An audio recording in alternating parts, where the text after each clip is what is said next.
guys, welcome back to Miss Beauty here with another video. Hi guys, so I didn't record yesterday. I was kind of busy. Remember the last time I talked to you guys, I said make sure you take out some time for yourself and love yourself and spend time with yourself and do something nice for yourself. And that's what I did yesterday. So that's why I didn't record. So yesterday I treated myself. As y'all can see, my eyebrows are breaking out because I went and got them waxed finally after a whole year of woofing. So this is why I don't like getting my eyebrows waxed. See how it's breaking out in between her? But my sister-in-law taught me a trick, and this is the only thing I've learned from my sister-in-law since I've known her. Anyway, so when I get my eyebrows done, I wipe, you know, the irritated part with alcohol first to kill any bacteria in there. And then I get some witch hazel on a cotton pad, and I'll do the astringent thing. And then after that, the key is to get some Neosporin and put that on the tip of a Q-tip, and then go like in between your eyebrows and around. And if you have the same issue with me, that I do with me, if you had the same issue with me, if you had the same issue that I do, then, you know, this little breakout right here looks way better than what it would have looked like if I didn't do it. I would have been like bumpy bump, like Bumpy Johnson type. Around both eyebrows, it would have looked really bad, like I had a herpes outbreak on my eyebrows. And I didn't want to, you know, do that because YouTube is important to me. Well, not YouTube, but the people that I make videos for, they're very important to me. So, you know, I don't like to walk around looking like, oh my God, I had really bad acne. Not saying there's anything wrong with that. I'm just saying.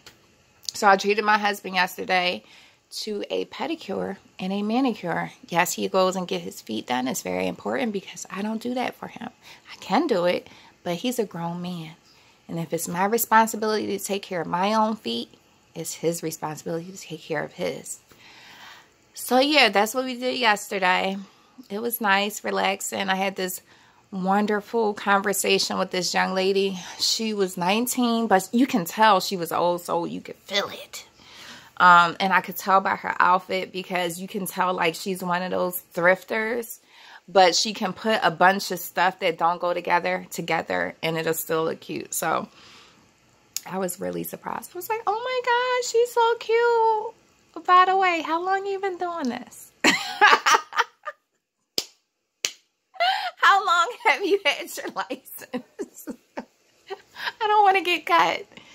So we had a nice little talk, and she was like, yeah, now that I'm 19, you know, and I'm still living home with my parents, I don't feel like it's a rush for kids to move out. And I feel like kids should be thankful for everything that their parents do for them. I'm like, oh my God, can I take you home? Can you have a talk with my kids? Because I have a 20-year-old and stuff, and he think like I don't do anything for him, but I do. So that was very interesting. And then we also talked about spiritual stuff. Like she told me she was into crystals and things like that. And then she told me about her little tarot card excursion. And I was like, oh, that's interesting. I don't really know anything about tarot cards other than what my religion tells me, which says that it's bad to do that. I don't really know. Yeah, that was interesting. And then she told me about this metaphysical store out here that is closing, and they have really good prices. And the woman is looking for someone who she can give the business to, who has, hi Pan, oh my little baby, you heard me on the video. Who she's looking to give the business to, someone with the same type of idea as her. Or, you know, someone who can keep the business going as if she would want to. And she told me that these people were pagan and Wiccan. And I was like, wow, that's interesting. Yeah, and then that was basically it. By that time, my whole, like, routine was done. And, you know, we tipped her and we left. And yeah, it was really, really interesting. Hi, baby. Hi. I just wanted to jump on real quick. I'm actually waiting for my respiratory therapist to come because my ventilator, I don't know what's going on. I haven't been able to sleep on it like before surgery. I was having like a little bit of issues with it, but it wasn't like now where it's like, I think because I had the surgery, it feels like, you know, maybe my settings need to be adjusted. But they told me, oh, we can't adjust your settings. Oh my God. This is how I know I have memory problems, because I literally was talking right, and what was in my head did not come out my mouth. I don't know what's going on. It's just one of those days, but I can't title this video that again. So yeah, damn, what was I talking about? Oh my God. I need to get over here. Oh, my respiratory therapist. She's supposed to be on her way. They was like, yeah, we can't really adjust your settings without you going to the doctor, but we're going to send somebody to your house anyway, because I thought maybe when I was in the hospital and my husband brought my machine, to the hospital, he never turned like the actual machine off. So like it's touchscreen. So I was like, did you change some of my settings by accident? So she gonna come out and check. If everything is the same, then I am really gonna have to go to the doctor, because it's really important for me to sleep on that machine. One, it makes me feel comfortable. Like I don't have to worry about, you know, breathing. If my breathing is off, my alarms will go off and things like that. And then secondly, with the whole breathing retraining and all that stuff, is important that my lungs are expanding as large as they can, or as wide as they can, and that machine actually helps that. So it's imperative that I get that fixed. So yeah, I'm waiting for her to come. She called me like an hour ago and was like, yeah, I'm leaving from KLP. Oh, I should be there. KLP is like King of Prussia, for anybody who doesn't know what KLP is. King of Prussia, Pennsylvania. Yeah, I only live like half an hour away from King of Prussia, so she should have been here by now. She probably told me a story, because, you know, we have the understanding, right? So, like, usually the respiratory people just pop up at your house like, hey, I'm here to check your machine. I'm like, hey, you didn't call, make an appointment. So, yeah, like, me and her, we have a great understanding. She never just shows up. She always calls me ahead of time and like, hey, I'll be there. Or what time is good for you? Or I'm asking her, hey, can you not come in the morning? Can you come later on in the day? Stuff like that. So the other thing I'm doing today is, oh yeah, I got my nails painted and my toes painted black, because my husband loves when I have black fingernails and toenails. And because it's his birthday, I was like, hey, let's make him happy. But particularly for me, I don't like black fingernails. So the other thing I was going to do today, my husband is in Philly. So I'm here with Terrence. Terrence is my caregiver for today. So I wanted to do a mommy son date. And if I say, Terrence, can we do a mommy son date? He gonna say, no, mommy. But if I say, Terrence, I want to go to Olive Garden and have lunch there, and as my caretaker, you have to take me, then I'm tricking him into a mommy son date. He just doesn't know. I think he kind of does, but, you know, it doesn't matter. He has to do it. He's my caretaker. So I'm going to have him do that. I'm going to treat him to lunch. And then I want to go to this new Russian not Russian. I keep saying Russian. It's not Russian. It's not Russian. This new German or Swedish. I don't know. I can't remember. It's either German or Swedish. Whatever. This market out my way, and they're everywhere. So it's not just here. It's Lidl. Lindell. Whatever. I want to go there because they have a nice fruit organic section. And I know like some people, they like to go to Aldi and stuff, but I don't particularly like to go to Aldi and stuff to get my organic produce or pretty much anything, because that stuff comes from like far away. Like some of their fruit comes from a whole different country. And to me, that's just too far for my fruit to come. So I want to go there to see if any of their stuff is like locally harvested. I don't know. But I want to go see, because if it is, then that's my second option. Because my first #1 place that I go and get my fresh produce from is Wegmans. Because Wegmans has a really good organic. Their produce, period, is top notch. I'm sorry, guys. I'm getting sick. I realized that my breathing has changed since surgery. So I'm getting, like, you hear me taking those deep breaths. I'm trying to catch my breath. So Wegmans is my #1. They have top produce, and their organic stuff is really, really cheap. Like, even I use all their products. See their Wegmans brand organic foot cream. This foot cream is like I think it's like $5. $5 for this. And it has shea butter and coconut oil. Everything is organic. All of the Wegmans brand stuff is vegan. All of it. It's gluten-free as well. So I love Wegmans brand stuff. But Wegmans is not as close to my house. Wegmans is maybe, like, I basically have to go through a whole nother city, jump on a highway to go to another city just to go to Wegmans. It sounds big, but it's not. It's maybe like 30 minutes, okay? So, if that place has locally produced, locally sourced or, you know, harvested stuff, then that's my alternative for the days I don't want to go all the way to Wegmans. I could just run over there.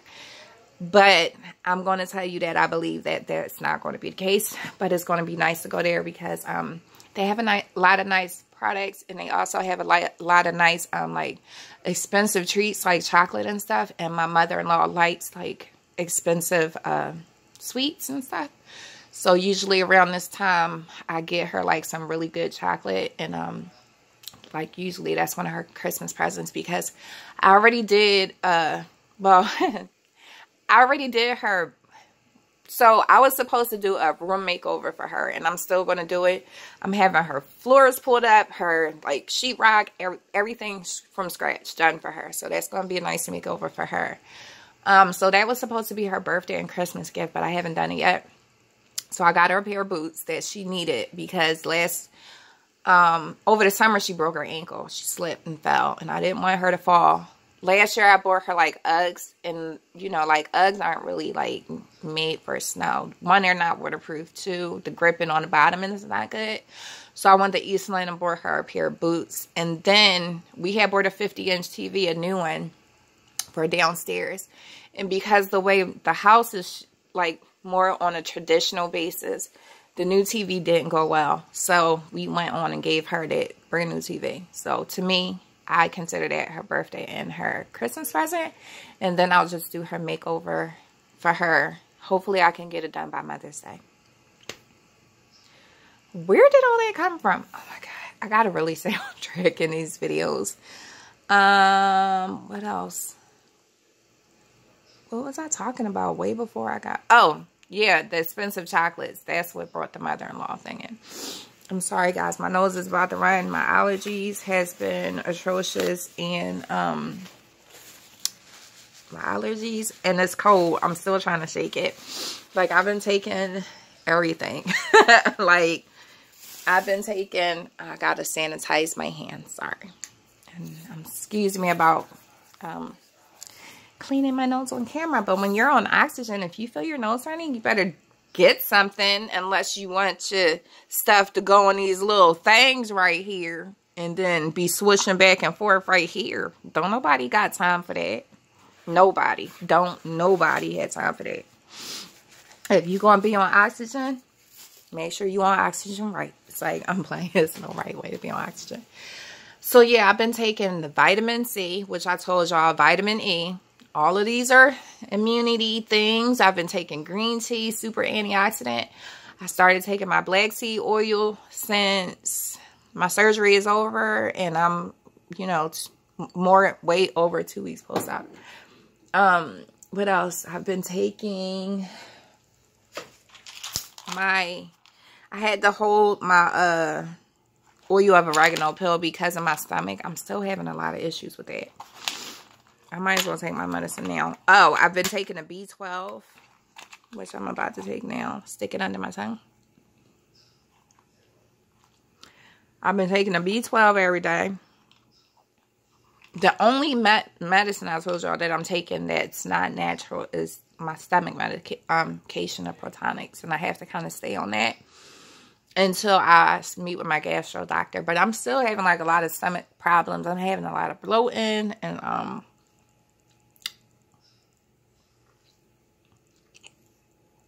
I'm sorry. I'm having a lot of bloating still. A lot of uncomfortable, you know, it's uncomfortable. And then I'm having a lot of nausea. Like, I could be doing nothing and a wave of nausea will come. And when I say nausea, for anybody who's ever been pregnant, you know how you have that morning sickness and it comes out of nowhere? And I hate that they call it morning sickness because it's not just for the morning time. That's crap. But it's like that type of nausea, like the type of nausea that will stop you in your tracks. Yeah, it's like that. It's like, oh, I'm about to throw up type thing. So I was already doing my sparkling waters. I had to cut back a little bit because when I was discharged from the hospital, they was like, don't drink a lot of carbonated drinks and things like that. So I've been kind of like, if I do drink a carbonated water, opening it, letting it sit and kind of flatten out a little bit. But that's been helping. I also had to get some ginger ale because that's the only thing that seems to help with my stomach. And because they didn't have any ginger water, I couldn't. But what I think I'm going to do is start making my own drinks. Terrence, I'm recording and you're making all these noises. I'm sorry. My son is downstairs saying like somebody trying to kill him or something. So if y'all hear any hollering in the back or any Bart Simpson noises or Homer Simpson, that's Terrence. That is Terrence. Dang, what was I saying? Dang, he threw me off. He threw me off. Yeah, carbonated water, right. And nausea. So yeah, that's been an issue. And then I'm not hungry in the daytime. I'm not hungry at all unless I really medicate. And I told y'all I only medicate at night. So I guess that's when I get all my munchies and stuff. Like yesterday, I sent Terrence to the store to get me a ginger ale, a Mr. Good bar, and a donut. So that was my munchie craving yesterday. And I really need to slow down on the sugar. Excuse me. Sorry, I told y'all. I'm sick. And the allergies on top of it. Like, I feel my eyes about to start filling up. They did call me yesterday, though. The ENT people, the allergists, about my allergy shots, because I am starting those soon. They're actually mixing the serum, and they're waiting for it to come. But the lady called me yesterday, and she was like, yeah, I knew I should. Well, I was at the nullery, so I didn't even hear my phone ring because I keep it on silent all the time because I don't like to be on the phone. Anyway, let me hurry up before this lady comes. What was I talking about? Oh, my God. Oh, ENT. ENT called me. This is all day, every day. ENT called me, and the lady assumed that I didn't have an EpiPen. So she was like, yeah, before we can start the shots, we have to call you an EpiPen. I already sent it over to CVS to send other. But what they didn't know is that I already have 2 EpiPens because of the Fasenra and the Xolair. You have to have an EpiPen just in case you have an allergic reaction. And they look for anaphylaxis. So, like, yes, I had an allergic reaction, but it wasn't enough for an EpiPen. And we didn't know because it was, you know, the symptoms can look like other symptoms, whatever the case may be. So, I already had an EpiPen. She didn't know. So, that kind of set me back a little bit. But, yeah, I'm basically waiting on that to start. And that will be every week for the next 5 years. Yay. I think they said the first year is every week, and then the second year is every 2 weeks, and then I think you go to once a month, something like that. But I have to get these allergy shots because, yeah, I'm allergic to dust, severely allergic to dust, and there's nothing you can really do about that. And even with these Dyson air purifiers, yeah, I'm not having a lot of success. It's not the air purifier. It's my environment. So I called the maintenance people, and they were supposed to come and vacuum out my vents and stuff while I was in the hospital. But they came. My daughter was here by herself. And they was like, oh, we're going to be respectable and not come in while she's there by herself. But then they never came back. So I'm not bitching. I'm not complaining. Excuse me. And I really, yeah, I'm not complaining. But this is why I'm moving, because I need stuff done. Like, you know, not because I'm me, just because when people have been in one place for a long time. And plus, if you know you have people who are sick or sickly and they need stuff done for their health, you need to do it. So, like, for example, we had a fire last year and we had soot and stuff all on our walls. So I got up and I wiped all the walls down. But we have soot. Soot was on the ceiling too. So I'm not able to get up on the ceiling and wipe the soot down. But then they come in and they say, oh my God, you know, oh, your house is in such good order and this, that, and other, blah, blah, blah. And that's all good and great. But can I get this soot off the top of my ceiling, which could be sprinkling down on me and causing issues? Like that's the type of stuff that's not okay. So another reason why I need to move. Because it should have been painted. Like when we had the fire, even though everything was wiped down, whatever, they needed to still do their portion and they didn't do it. So I'm not going to complain because I don't want no problems. But I'm just saying. So yeah, guys, other than that, I'm not really doing anything. I'm sorry, I have to wipe my nose again because it's running. Other than that, I'm not doing anything. I just wanted to jump on and say, hey. Hey, guys. Hey. Hi. And, but my baby, he's always close by. That's my little pudding right there. My little grand kitty. Alright, guys. I'm not going to keep you too much longer. It's already 21 minutes and I had enough faux pas during this whole fiasco. So if no one told you that you're enough today, you are just the way you are with no strings attached. And if no one told you that they love you today, I love you. So until next time, guys, peace, love, and blessings. Until the next one.